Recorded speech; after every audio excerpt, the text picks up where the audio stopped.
बार की बात है। एक बहुत ही गरीब परिवार की लड़की थी जिसका नाम कोमल था। उसके पिता ऑटो चलाते थे और माँ गृहिणी थी। जब कोमल छोटी थी तब उसके पिता ने उसकी पढ़ाई की फीस के लिए ऑटो चलाना शुरू किया। उसके बाद कोमल के पढ़ाई में होशियार होने के कारण उसे स्कूल से स्कॉलरशिप मिलने लगी। तब वह अपनी स्कूल की फीस खुद ही भरने लगी। वह बहुत ही होशियार और प्रतिभाशाली लड़की थी। अपने स्कूल में वह हमेशा प्रथम आती थी, इसलिए उसके माता पिता को उस पर बहुत गर्व होता था। यहाँ तक कि उसके स्कूल के शिक्षक भी उसकी बहुत तारीफ करते और हमेशा कहते रहते कि कोमल में कुछ कर दिखाने का जुनून है और वह अपने माता पिता का नाम जरूर रोशन करेगी। कोमल ने स्कूल की पढ़ाई खत्म करने के बाद कॉलेज में दाखिला लिया और उसने वहाँ भी अपनी प्रतिभा दिखाई। उसके प्रतिभाशाली होने के कारण ही कॉलेज की पढ़ाई करते करते ही उसकी जॉब लग गई और वह कॉलेज की पढ़ाई खत्म कर जॉब करने लगी। जॉब की शुरुआत में उसकी तनख्वाह कम थी, फिर ऑफिस में भी उसने धीरे धीरे अपनी जगह बना ली और देखते ही देखते उसकी तरक्की होती चली गई। कोमल की इतना जल्दी तरक्की होने के कारण उसके ऑफिस के और लोग उससे जलने लगे। उसे हमेशा नीचा दिखाने की कोशिश करते और उससे कहते कि तुम्हारी इतनी औकात नहीं है, किंतु वह बिना डरे अपना काम करती रहती और उसके काम को देखते हुए उसकी तरक्की होती रहती। कोमल के ऑफिस के एक नए कर्मचारी जिसका नाम राकेश था, वो उससे बहुत ईर्ष्या होने लगी थी, क्योंकि वह उस कंपनी में पहले से था और उसकी उतनी तरक्की नहीं हुई थी और उसकी जगह कोमल की तरक्की हो रही थी। राकेश किसी भी हाल में कोमल को ऑफिस से निकालना चाहता था। इसके लिए उसने कई हथकंडे भी अपनाए, किंतु हर बार वह असफल रहा। एक दिन कोमल ऑफिस में देर तक काम कर रही थी।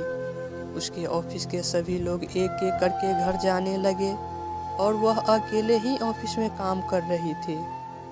कोमल को अकेले ऑफिस में काम करते देख राकेश ने सोचा यही अच्छा मौका है और वह कोमल के पास जाकर बदतमीजी करने लगा। कोमल ने उसे मना करने की बहुत कोशिश की, किंतु वह उसकी बात न सुनता। उस समय तो कोमल वहाँ से चली गई, परंतु इस सब से वह बहुत डरी और सहमी हुई हाल में घर पहुँची। घर पहुँचते ही उसने अपने आप को कमरे में बंद कर लिया। दूसरी तरफ राकेश यह सोचने लगा कि कोमल अब डर के कारण ऑफिस नहीं आएगी और जिससे उसको इस जॉब से निकाल दिया जाएगा। राकेश ऐसा पहले भी कई लड़कियों के साथ कर चुका था और वे सारी लड़कियां अपनी बदनामी के डर से कुछ ना कहते हुए जॉब छोड़कर चली जाती। अगले दिन कोमल सुबह उठी और ऑफिस जाने से मना करने लगी। तब उसकी माँ द्वारा पूछे जाने पर उसने सारी कहानी अपने माँ को बताई और कहने लगी कि वह यह जॉब छोड़ देगी। कोमल की माँ ने उसे समझाते हुए कहा, तुम तो इतनी होशियार और साहसी लड़की हो, यदि तुम ही डर के कारण यह जॉब छोड़ दोगी तो इससे कुछ नहीं बदलेगा, क्योंकि ऐसा आज तुम्हारे साथ हुआ है, कल कोई और लड़की आएगी और उसके साथ भी वही हुआ, तब वह भी तुम्हारी तरह डर के कारण जॉब छोड़ने के लिए कहेगी। लेकिन इससे राकेश जैसे लोगों को बढ़ावा मिलता रहेगा और वे लड़कियों को अपने हाथ की कठपुतली समझते रहेंगे।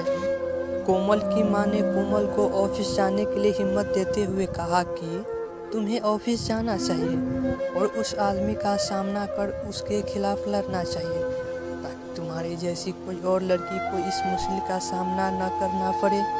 कोमल की माँ द्वारा समझाए जाने पर कोमल ने हिम्मत करते हुए ऑफिस जाने का फैसला किया और वह ऑफिस चली गई। कोमल के ऑफिस पहुंचने के बाद राकेश उसे वहां देखकर चौंक गया, लेकिन फिर भी वह कोमल को डराते हुए कहने लगा, तुम यहाँ आ तो गई हो, लेकिन मेरा कुछ नहीं बिगाड़ सकती। तब कोमल ने हिम्मत करते हुए अपने बॉस को उसके केबिन में जाकर राकेश के बारे में सब कुछ बता दिया। कोमल की बात सुनकर उसके बॉस ने राकेश को ऑफिस से निकालकर पुलिस के हवाले करने का फैसला किया। राकेश ने अपने बॉस को बहुत सफाई देने की कोशिश करते हुए कहा कि कोमल झूठ बोल रही है वह मुझसे जलती है इसलिए मुझे बदनाम कर रही है। किंतु उसके बॉस ने कहा, कोमल नहीं, तुम झूठ बोल रहे हो, और उसकी एक ना सुनते हुए उसे तुरंत पुलिस के हवाले कर दिया। इस तरह राकेश कोमल को ऑफिस से निकलवाने के चक्कर में खुद ही अपना जॉब से हाथ धो बैठा। इस कहानी से यह शिक्षा मिलती है कि जब राकेश ने कोमल को ऑफिस से निकलवाने के लिए उसके साथ दुर्व्यवहार करने की कोशिश की, तब राकेश को ही ऑफिस छोड़कर जेल जाना पड़ा। उसी प्रकार कभी किसी पर बुरी नज़र नहीं डालनी चाहिए, क्योंकि इससे खुद का ही बुरा होता है। इसलिए कहा जाता है कि बुरी नज़र वाले तेरा मुंह काला।